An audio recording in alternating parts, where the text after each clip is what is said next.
GeM TV நேயர்களுக்கு அன்பு வணக்கம். நல்ல மார்கழி மாதம், கண்ணனுடைய பெருமைகளை எல்லாம் பேசுகின்ற அற்புதமான மாதம். ஏழை குசேலனுக்கு தோழமை தாழ்ந்து வாழ வைப்பேன் என்று கண்ணன் வந்தான். வாழ வைப்பேன் என்று கண்ணன் வந்தான். ஏழை குசேலனுக்கு, தன்னுடைய உற்ற நண்பனான குசேலனுக்கு, குசேலன் என்பது பின்னாளில் வந்த பெயர். குசேலனுடைய உண்மையான பெயர் சுதாமா. அந்த சுதாமாவுக்கு, தன்னுடைய பால்யகால சிநேகிதனுக்கு நன்றி மறவாமல் கிருஷ்ண பரமாத்மா அனுகிரகம் புரிந்த நாள் இந்த நன்னாள். இந்த நன்னாளிலே கிருஷ்ணருடைய பெருமைகளையும் இந்த குசேலருடைய கதையையும் கேட்டால் அந்த இல்லத்திலே நிச்சயமாக வறுமை நீங்கி நல்ல செல்வ செழிப்பு ஏற்படும் என்பது ஐதீகம். ஜெம் டிவி நேயர்களுக்காக இன்றைய நாளிலே நாம் குசேலரையும் கண்ண பரமாத்மாவையும் சிந்தித்து இந்த குசேலருடைய கதையை உங்களோடு பகிர்ந்து கொள்ள இருக்கின்றேன். எல்லோரும் வறுமை என்பதே இல்லாமை நீங்கி அருமையாக எல்லோரும் நல்ல சகல சம்பத்துகளோடு வாழ வேண்டும், மாடு மனையோடு அனைவரும் வாழ வேண்டும் என்று ஜெம் டிவி சார்பாக பிரார்த்தித்துக் கொள்கின்றேன். உஜ்ஜயினியிலேயே சாந்தீபனி முனிவர் அவருடைய ஆசிரமத்திலே கிருஷ்ண பரமாத்மாவும் சுதாமாவும் ஒன்றாக குருகுல கல்வி பயின்றார்கள். குசேலர் சிறு வயதிலேயே பற்றற்று வாழ்ந்தவர். பற்றே கிடையாது, எதிலேயும் பற்று கிடையாது. பற்றில்லாமல் வாழ்ந்தவர் குசேலர். புலனடக்கம் மிகுந்தவர். இந்த குருகுல கல்வி முடிந்தவுடன் இருவரும் பிரிந்து விட்டார்கள், தத்தமது இருப்பிடங்களுக்கு சென்றார்கள். குசேலரோ பரம ஏழை. ஆனால் குருகுல கல்வி காலத்திலே கண்ணனும் குசேலரும் அத்தியந்த சிநேகிதர்களாக இருந்தார்கள். குசேலர் தன்னால் இயன்றவற்றை கண்ணனுக்கு எடுத்து வந்து கொடுப்பார். கண்ணனும் அவற்றை மறுக்காமல் உண்பார். இப்படி இருக்க இருவரும் குருகுல கல்வி முடிந்து பிரிந்த பின் குசேலர் தன்னுடைய வாழ்க்கையை நடத்தி கொண்டிருக்கின்றார். பரம ஏழை அவர். பரம ஏழை, சம்பாதிக்க தெரியவில்லை. பட்டினியான, பல நாள் பட்டினியாக அவருடைய வாழ்க்கை. அவருடைய வீட்டின் நிலை மிகவும் மோசமாக இருக்க பல நாள் பட்டினியாக ஒரு வாழ்க்கையை வாழ்ந்து வந்தார் சுதாமா. இதனை மனைவியால் பொறுக்க முடியவில்லை. மனைவி கணவருக்கு கட்டுப்பட்டவள் என்றாலும் தன்னுடைய குழந்தைகளுக்கெல்லாம் சாப்பாடு போட வேண்டுமே என்கின்ற ஒரு தாய்க்கே உரிய கவலை சுதாமாவின் மனைவிக்கு. கணவரிடம் சொல்லிக்கொண்டே இருந்தாள், துவாரகையிலே இருக்கின்ற ஸ்ரீகிருஷ்ணரை பார்த்து வாருங்கள், அவரை பார்த்தால் நம்முடைய வறுமை நீங்கும், அவர் உங்களுக்கு உற்ற நண்பர் அல்லவா, அவர் நிச்சயமாக உங்களை புறம் தள்ள மாட்டார், நீங்கள் சென்று கேட்டு வாருங்கள், நமக்கு பெரிதாக மாட மாளிகை எல்லாம் வேண்டாம், அன்றாட ஜீவனத்துக்கு ஏதேனும் வழி செய்து வாருங்கள் என்று அவரிடம் சொல்லிக்கொண்டே இருந்தார். சுதாமாவுக்கோ நட்பை விலை பேசுவதா, அவர்தான் பற்றற்றவர் ஆயிற்று, நட்பை விலை பேசுவதா, தன்னுடைய நண்பனிடம் சென்று நான் ஏழையாக இருக்கின்றேன் எனக்கு உதவு என்று அவனிடம் எப்படி கேட்பது என்ற நிலையிலே சுதாமா இருந்தார். ஆனால் மனைவியோ தினம்தோறும் சுதாமாவிடம் சென்று வாருங்கள், பார்த்து வாருங்கள், ஏதேனும் பெற்று வாருங்கள், நம்முடைய குடும்பத்தின் நிலை மிக மிக மோசமாக இருக்கின்றது என்று அவரை வற்புறுத்தி கொண்டே இருந்தார். இவர் தினம்தோறும் மறுத்து கொண்டே இருந்தார். என்னால் முடியாதம்மா, அவரிடம் சென்று ஏதோ பள்ளி காலத்திலே பயின்றோம் என்பதற்காக அதையெல்லாம் அவன் நினைவில் வைத்திருப்பானா, அவன் இப்போது துவாரகையின் மன்னன் என்று இவர் சொல்லிக் கொண்டிருந்தார். ஆனால் ஒரு மனது நம்முடைய குழந்தைகள் பசிப்பினியால் இருக்கின்றார்களே என்று மனது சற்று இழக ஆரம்பித்தது. சரி, ஒரு முறை போய் பார்த்துவிட்டு வரலாம் என்று அவரும் தனக்குள்ளே முடிவு செய்து கொண்டு இறைவனுடைய பேரிலே பாரத்தை போட்டுவிட்டு கிளம்பலாம், சென்று பார்க்கலாம் என்று புறப்பட்டார் துவாரகை நோக்கி. நண்பனை பார்த்து வெகு நாட்கள் ஆகிவிட்டதே, சிறு பிராயத்திலே பார்த்தது. நண்பனை பார்த்து வருவோம், நடப்பது நடக்கட்டும் என்று அவர் புறப்பட்டார். புறப்பட்டவர் சற்று தயங்கினார். தயங்கி மனைவியிடம், நண்பனை வெகு நாட்கள் கழித்து பார்க்கின்றேன், அவனை எப்படி வெறுங்கையுடன் சென்று பார்ப்பது என்றார். உடனே சுதாமாவினுடைய மனைவி, வீட்டிலே ஒன்றுமே இல்லையே என்று கலங்கிய மனதோடு மனதுக்குள்ளே தைரியத்தை வரவழைத்துக் கொண்டு அக்கம் பக்கம் வீடுகளிலே சென்று 4 பிடி அவல் பெற்றுக்கொண்டு வந்து அதனை சுதாமாவிடம் கொடுத்தாள். அதை எடுத்து செல்வதற்கான சரியான பாத்திரம் கூட அவரிடம் இல்லை. தன்னுடைய கந்தல் துணியிலே அந்த அவலை கட்டிக்கொண்டார். கட்டிக்கொண்டு மனைவியிடம் சொன்னார், நீ எதுவும் எதிர்பார்க்காதே அம்மா, நான் என்னுடைய நண்பனை பார்க்கத்தான் செல்கின்றேன். நிச்சயமாக அவனிடம் இதை கொடு அதை கொடு என்று நான் எதுவும் என்னுடைய வாய் திறந்து நான் கேட்க மாட்டேன். அவனை வெகு காலம் கழித்து சந்திக்க இருக்கின்றேன். நண்பனை பார்த்து விட்டு வருகின்றேன். நமக்கு நல்லது நடக்க வேண்டும் என்று இருந்தால், விதிக்கப்பட்டிருந்தால் அது நடக்கும். நானாக என்னுடைய வாய் திறந்து என்னுடைய நண்பனிடம் நான் ஏழையாக இருக்கின்றேன், எனக்கு இதை செய் அதை செய் என்று அவனிடம் கேட்க மாட்டேன் என்று கூறி கிளம்பினார். ஆனால் சுதாமாவின் மனைவியோ, சென்று வாருங்கள், அவருடைய பார்வைப்பட்டாலே நமக்கு நல்லது நடக்கும் என்று சுதாமாவின் மனைவி சொன்னார். குச்சேலர் துவாரகை நகருக்கு நடைபயணமாக சென்றார். அங்கு கிருஷ்ணருடைய மாளிகையின் வாசலிலே வந்து சேர்ந்தார். அரண்மனை, மிகப்பெரிய அரண்மனை துவாரகையிலே. அங்கே வாயிற்காப்பாளர்கள் இந்த வாயிலில் வந்திருக்கின்ற வறிய அடியவனான குச்சேலரை நிறுத்தினார்கள். ஐயா நில்லுங்கள், எங்கே செல்கின்றீர்கள்? குச்சேலர் உடனே அந்த வாயிற்காப்பாளர்களிடம், நான் கிருஷ்ணருடைய பால்ய சிநேகிதன் ஐயா, கிருஷ்ணரிடம் சுதாமா வந்திருக்கின்றேன் என்று சொல்லுங்கள், அவர் அழைப்பார் என்றார். கேட்டவுடன் அவர்கள் சிரித்தார்கள். ஐயா, தங்களுக்கு சித்த சுவாதீனம் இல்லையா?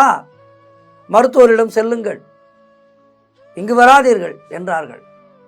ஆனால் குச்சேலரோ, இல்லை, அடியேன் அவரோடு சாந்தீபனி ஆசிரமத்திலே ஒன்றாக படித்தவன், நான் அவரை பார்த்து நலம் விசாரித்து போக வந்திருக்கின்றேன், போய் சொல்லுங்கள், அவர் அழைத்தால் உள்ளே போகின்றேன், இல்லை என்றால் நான் வந்த வழியே சென்று விடுகின்றேன் ஐயா என்றார். இவருடைய தெளிவான பேச்சை கேட்டதும் வாயிற்காப்பாளர்களுக்கு சற்று இவர் மேல் மனம் இளகியது. அதாவது குச்சேலருக்கு நன்மை செய்ய வேண்டும் என்று அந்த பரபிரம்மமான கிருஷ்ணன் நினைத்து விட்டார். அதன் பிறகு அந்த வாயிற்காப்பாளர்கள் இவனை நிறுத்த முடியுமா? குச்சேலரை நிறுத்த முடியுமா? முடியாதல்லவா? உடனே இளகிய மனதோடு அவர்கள் உள்ளே சென்று, சரி ஐயா, மன்னரிடம் சொல்கின்றோம், அவர் அழைத்தால் உள்ளே செல்லுங்கள் என்று அவர்கள் சென்று கிருஷ்ணனிடம் குச்சேலர் வந்திருக்கின்றார், சுதாமா வந்திருக்கின்றார் என்று சொன்னார். இதை கேட்டவுடன் கிருஷ்ணர் தன்னுடைய காலணிகளை கூட அணிய மறந்து ஓடோடி வந்தார். இதுதான் உண்மையான நட்பு. நட்புக்கு மரியாதை கொடுப்பது என்றால் இதுதான். தான் எந்த நிலையிலே இருந்தாலும் இருந்த நிலை மறவாமல் தன்னுடைய பால்ய சிநேகிதனை பார்ப்பதற்காக கிரீடம் அணியாமல், செருப்பு அணியாமல், காலணிகள் அணியாமல் ஓடி வந்தார் கிருஷ்ணர். அவர் ஓடி வந்த வேகத்தை பார்த்தவுடன் இந்த மெய்காப்பாளர்கள் மிரண்டு போய் விட்டார்கள். ஆஹா, எத்தனை பெரிய தவறு செய்ய இருந்தோம், நாம் மட்டும் இவரை திருப்பி அனுப்பியிருந்தால் மன்னர் நம்மை அல்லவா வேலையை விட்டு அனுப்பியிருப்பார், நல்ல வேளை இறைவன் காப்பாற்றினான் நம்மை என்று அவர்கள் நினைத்து கொண்டார்கள். ஆக கிருஷ்ண பரமாத்மா ஓடோடி வந்து குச்சேலரை தழுவிக்கொண்டார். சுதாமா, எப்படி இருக்கின்றாய்? கிருஷ்ணர் கேட்டவுடன் சுதாமாவுடைய கண்களிலே கண்ணீர் சுரந்தது.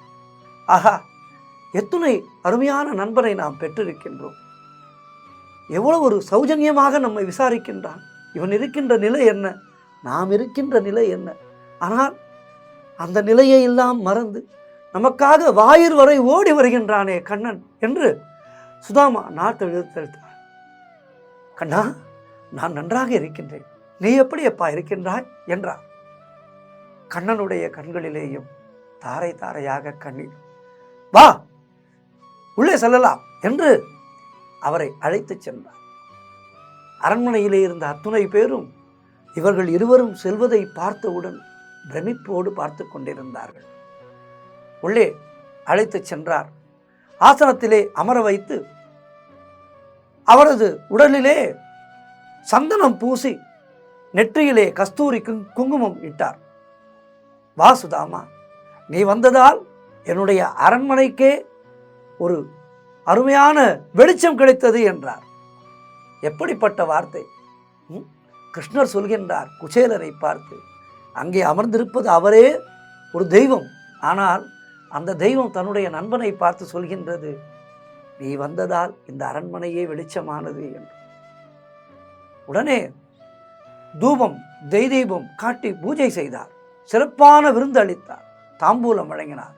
கிருஷ்ணருடைய மனைவி ருக்மணி தேவியிடம் கிருஷ்ணர் தன்னுடைய நண்பனை அறிமுகம் செய்து வைத்தார். எப்படி அறிமுகம் செய்தார்? என்னில் பாதி இவன், என்னுடைய உற்ற நண்பன், பள்ளிக்காலத்திலே எனக்கு தன்னுடைய உணவை கொடுத்தவன் என்று குச்சேலரை பற்றி மிகவும் பிரமாதமாக தன்னுடைய மனைவியிடம் அவர் அறிமுகம் செய்து வைத்தார். அவருடைய மனைவி ருக்மணி தேவி நமஸ்காரம் செய்தாள் குச்சேலரை. அவருடைய பணிப்பெண்கள் எல்லாம் குச்சேலருக்கு விசிறியால் வீசிவிட்டார்கள். நண்பர் குச்சேலரை பார்த்து, எனக்கு என்ன கொண்டு வந்தாய் என்றார் கிருஷ்ணர். குச்சேலர் நடப்பதையெல்லாம் பார்த்து பிரமிப்போடு அப்படியே சிலையாக இருந்தார். குச்சேலா, என்ன கொண்டு வந்தாய் எனக்கு? என்னுடைய நண்பன் அம்மா, அவன் எனக்கு ஏதேனும் கொண்டு வந்திருப்பான் என்று விஷமச்சிரிப்போடு சொன்னார் கிருஷ்ணர். குச்சேலன் தன்னுடைய நிலை மறந்து, கண்ணா, உனக்கு அளிப்பதற்கு என்னிடம் பெரிதாக ஏதும் இல்லை, ஆனால் இந்த அவலை வைத்திருக்கின்றேன் கண்ணா, எனக்கு இதுதான் கிடைத்தது, இதனை ஏற்றுக்கொள்வாயா என்று கண்ணனை பார்த்து கேட்டார் குச்சேலர். கிருஷ்ணரோ எல்லையற்ற மகிழ்ச்சி கிருஷ்ணருக்கு. அப்படியே அதை பறித்து கொண்டார். பறித்துக்கொண்டு ஒரு பிடி அவலை எடுத்தார். எடுத்து, ருக்மிணி, பார்த்தாயா, என்னுடைய நண்பன் எனக்கு பிடித்த அவலை கொண்டு வந்திருக்கின்றான் என்று சொல்லி அந்த அவலில் ஒரு பிடியை எடுத்து வாயிலே போட்டுக்கொண்டார். மீண்டும் ஒரு பிடி எடுத்தார், வாயிலே போட்டுக்கொண்டார். மீண்டும் ஒரு பிடி எடுத்தார். ருக்மணி தேவி தன்னுடைய கைகளாலே கிருஷ்ணருடைய கைகளை தொட்டார். நிறைய சாப்பிட்டு விட்டீர், போதும் என்றார். ருக்மிணி இப்படி சொன்னவுடன் கண்ணன் நிறுத்தவில்லை. எடுத்த பிழை அவலை அதிலே போடாமல் அந்த பிடி அவலையும் உண்டார். குச்சேலரை பார்த்து சொன்னார், சுதாமா, எனக்கு மிகவும் சந்தோஷமாக இருக்கின்றது, நீ இங்கு வந்தது எனக்கு பரம சௌக்கியம், இதுபோல் உன்னுடைய வரவு நல்வரவாகும் என்று சுதாமாவை பார்த்து கிருஷ்ணர் சொன்னார். எல்லோருடைய உள்ளங்களிலேயே இருக்கின்ற விஷயங்களையும் அறிபவர் அல்லவா கண்ணன். குச்சேலர் தம்மிடம் வந்த காரணத்தை அவர் தெரிந்து கொண்டார். அவருக்கு தெரியாமல் எது நடக்கும்? கிருஷ்ணருக்கு தெரியாமல் ஏதேனும் நடக்குமா? ஆனால் தன்னுடைய நண்பன் தன்னுடைய வாயால் தன்னிடம் நான் கஷ்டப்படுகின்றேன் என்று சொல்ல விடவில்லை கண்ணன். அப்படி சொல்ல விடவில்லை. ஒரு நல்ல நண்பனுக்கு அழகு என்ன? நண்பனுடைய முகம் பார்த்து வாடியிருக்கின்றான், ஏதோ பிரச்சனை என்று தோள் மேல் கை போட்டு அவனுடைய கஷ்டத்தை தீர்ப்பதுதான் உற்ற நண்பனின் கடமை. ஒரு நண்பன் எப்படி இருக்க வேண்டும் என்பதை நமக்கு கண்ணன் வாழ்ந்து காட்டியிருக்கின்றான். மகாபாரதமும் ராமாயணமும் நம்முடைய வாழ்க்கை தத்துவங்களை சொல்கின்றது. நாம் எப்படி வாழ வேண்டும் என்பதை நமக்கு அறிவுறுத்துவது ராமாயணமும் மகாபாரதமும். அந்த வகையிலே கண்ணன் சுதாமாவிடம் அவன் தோள்களிலே கை போட்டு, குச்சேலா, சுதாமா, மிக்க நன்றி உன்னுடைய வரவுக்கு, சென்று வா, ஒரு 2 நாட்கள் தங்கி போகலாமே என்றார். ஆனால் சுதாமாவுக்கோ கூச்சம், நான் எப்படி இங்கே, செல்வ செழிப்பு மிகுந்த அரண்மனை அல்லவா? அவர் நாற்காலியில் உட்காரும் போதே நுனி நாற்காலியிலே அமர்ந்தார். கூச்சம், தன்னுடைய உடைக்கும் இந்த நாற்காலிக்கும் சம்பந்தம் இல்லையே என்று, நாற்காலி நம்மை பார்த்து சிரிக்குமே என்று அவர் தன் மனதுக்குள்ளே நினைத்துக் கொண்டார். ஆகவே கண்ணனை பார்த்து, சரி கண்ணா, நான் புறப்படுகின்றேன், சென்று வா சுதாமா, சென்று வா, மனைவியை விசாரித்தேன் என்று சொல், குழந்தைகளுக்கெல்லாம் என்னுடைய ஆசையை சொல் என்று கிருஷ்ணர் வாயில் வரை வந்து வழி அனுப்பினார். உடன் ருக்மணி தேவியும் வந்தார், வழி அனுப்பினார்கள். சுதாமாவுக்கு வந்த வேலை முடியவில்லையே, கிருஷ்ணரிடம் ஏதேனும் கேட்க வேண்டும் என்று நினைத்தோம், ஆனால் கேட்க முடியவில்லையே என்று மனதுக்குள்ளே நினைத்து கொண்டு அரண்மனை விட்டு வெளியே வந்தார். கால்நடையாக தன்னுடைய ஊர் வந்து சேர்ந்தார். தன்னுடைய ஊர் வந்து சேர்ந்தவருக்கு பிரமிப்பாக இருந்தது. தன்னுடைய இல்லத்தின் வாசலிலே வந்தவர் மிரண்டு போய்விட்டார். காரணம், அவருடைய இல்லம் சிறிய குடிசை. அந்த சிறிய குடிசையிலே தான் வாழ்ந்து வந்தார். ஆனால் வந்து பார்க்கின்றார், அவருடைய இல்லம் மாட மாளிகையாக மாறியிருக்கின்றது. தான் வழி தவறி வந்துவிட்டோமோ என்று பக்கத்து வீடுக்கு சென்று, தன்னுடைய வீடு இதுதானா என்று அவர் கேட்டு தெரிந்து கொள்கின்றார். அவர்களுக்கு ஒன்றும் புரியவில்லை. என்ன குச்சேலா, உன்னுடைய வீடே உனக்கு மறந்து போச்சா, உள்ள போ என்கின்றார்கள். உள்ளே வருகின்றார். சுதாமாவினுடைய மனைவி கழுத்து நிறைய நகைகளோடு, மிக ஆடம்பரமான பட்டு புடவைகளோடு செல்வ செழிப்பாக அமர்ந்திருக்கின்றார்கள். எல்லோரும் இல்லத்திலே சந்தோஷம் தாண்டவம் ஆடுகின்றது, லக்ஷ்மி கடாட்சம் நிறைந்திருக்கின்றது. சுதாமாவுக்கு ஒன்றுமே புரியவில்லை. மனைவியிடம் சென்று, என்ன நடந்தது, எனக்கு ஒன்றுமே புரியவில்லையே என்கின்றார். ஆனால் நீங்கள் கண்ணனை சென்று சந்தித்தீர்கள் அல்லவா, அன்றே நம்முடைய நிலை மாறிவிட்டது என்றார். உடனே சுதாமாவுக்கு ஒன்றுமே புரியவில்லை. ஆனால் கண்ணன் எங்கே துவாரகையிலே சிரிக்கின்றான், மனதோடு பேசுகின்றான். யாரோடு? சுதாமாவோடு கண்ணன் மனதோடு பேசுகின்றான். சுதாமா, நீ சொல்லித்தான் உன் நிலை எனக்கு தெரிய வேண்டுமா? நீ கேட்காமலே கொடுப்பதுதான் என்னுடைய கடமை.